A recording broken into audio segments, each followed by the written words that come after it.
As you can hear, the concert is already in full swing, with familiar holiday tunes echoing down the halls. This represents a collaborative effort of several members of the music department. The tower's residence hall was the only place that was having plumbing problems. Right out here outside the Student Center, the main garbage disposal pipe broke as well, which led to a foul-smelling odor during its repair time. Several different groups worked and practiced for weeks to prepare a holiday concert. You might even think of the concert as a gift since it was free to the public. Students performed the holiday special here in the Fine Arts Center. As you can hear, the concert is already in full swing, with familiar holiday tunes echoing down the halls. This represents a collaborative effort of several members of the music department. The event featured various pieces from the Symphonic Concert Band, the Jazz Band, and the choir, which even included an audience sing-along at the event's end. Students from the Communications Department also participated. Concord band instructor Dr. Ball feels that collaboration like this is something to be encouraged. I think it's a lot of fun.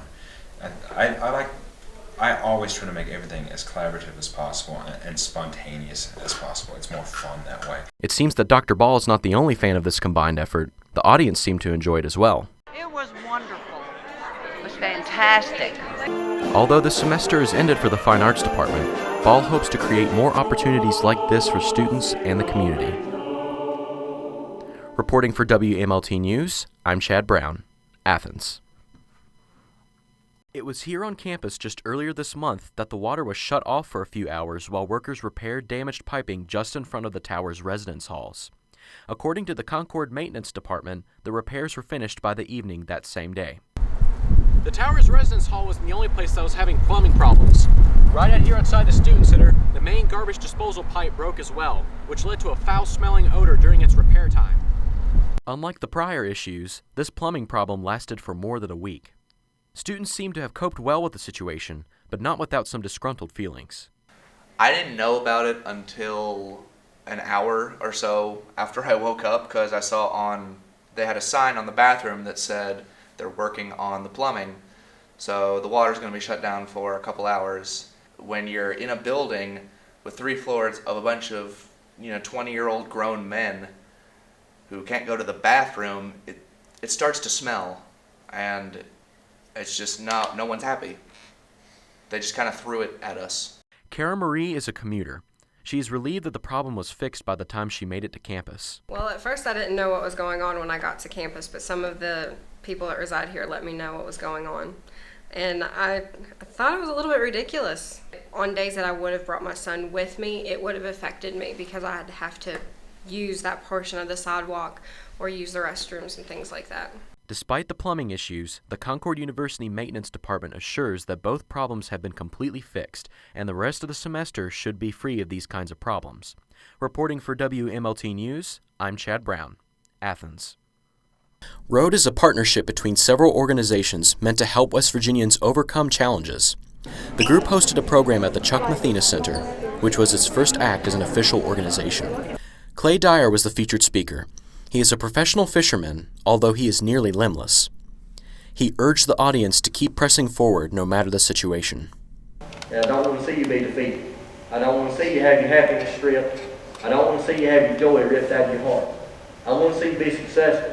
And I want to see you let absolutely nothing hold you back to get there. Because I'll not let anything hold me back, and I won't let anything hold you back either. That's what motivates me. If I can, you can. The event also included a community resource fair that featured representatives of groups involved in the partnership. Event coordinator and Concord representative Nancy Ellison hopes that ROAD will equip and encourage West Virginia residents to not let any kind of adversity get the best of them.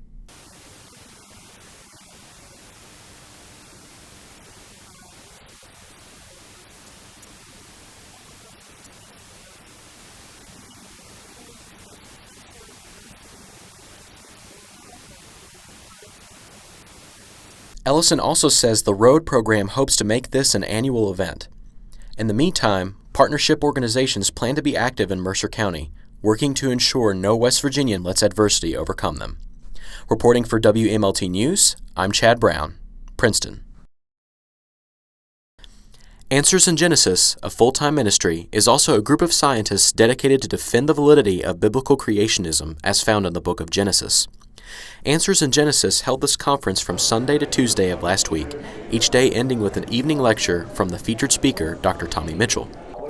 Mitchell has a bachelor's degree in cellular biology and is also a certified medical doctor, once having his own practice before leaving to speak for Answers in Genesis full-time.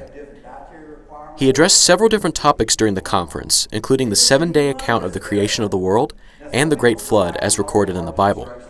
He also challenged opposing arguments in favor of secular evolutionary theory, most notably the idea of Darwinian macroevolution, in which one creature gradually becomes a completely different one over time. One way Answers in Genesis challenges this, according to Mitchell, is highlighting the difference between observational science and historical science.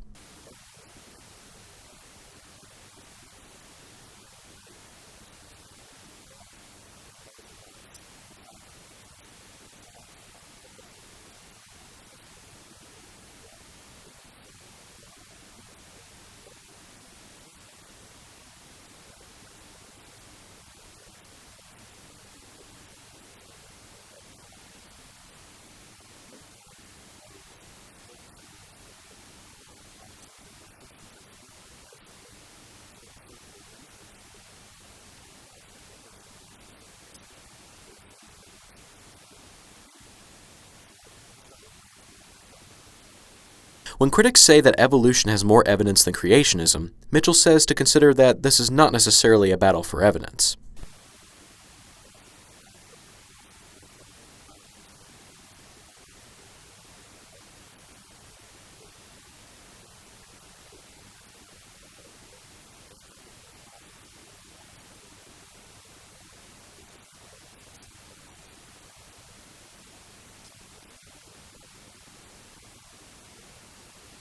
Zach Posey, a Concord student and proclaimed Christian, says audience reception to this conference was overall positive.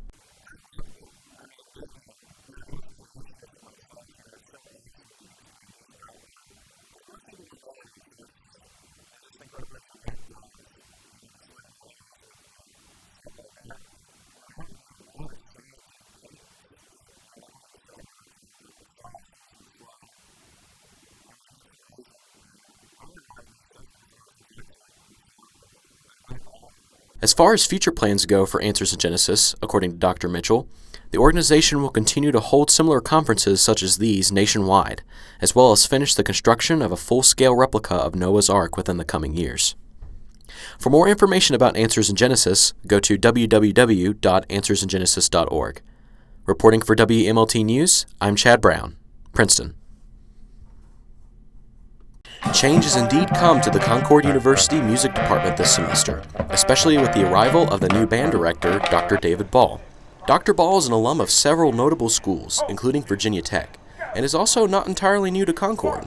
Before stepping up as director, he was the instructor for low brass instruments. Ball says the transition from low brass instructor to full-time band director has been overall smooth, but somewhat hectic. It's fun, it's exciting, but a little stressful at times because you feel like you are kind of working in quadrant one, doing things at the moment. So slowly as the semester's progressed, I've gotten away from doing what I have to do to being able to plan ahead. Right. With his new position, and with marching season already in full swing, Dr. Ball has plans for both the remainder of the season and next semester's symphonic band. Homecoming we'll do a different show because that's shortened for the court, so we'll just do one tune with the dance block at halftime, and then we'll do a shortened pregame. It's the 150th anniversary of the independence of West Virginia, or West Virginia becoming its own state. So we will be doing a show for that, and then another show. So, but like I said, this fall we'll do a holiday concert, then we'll do a commencement performance, then we're going to do 2 concerts in the spring, and then we'll do a spring commencement. So far, Dr. Ball is getting good reviews by even senior music majors. One of them, and longtime band member Maddie Jones, confirms this.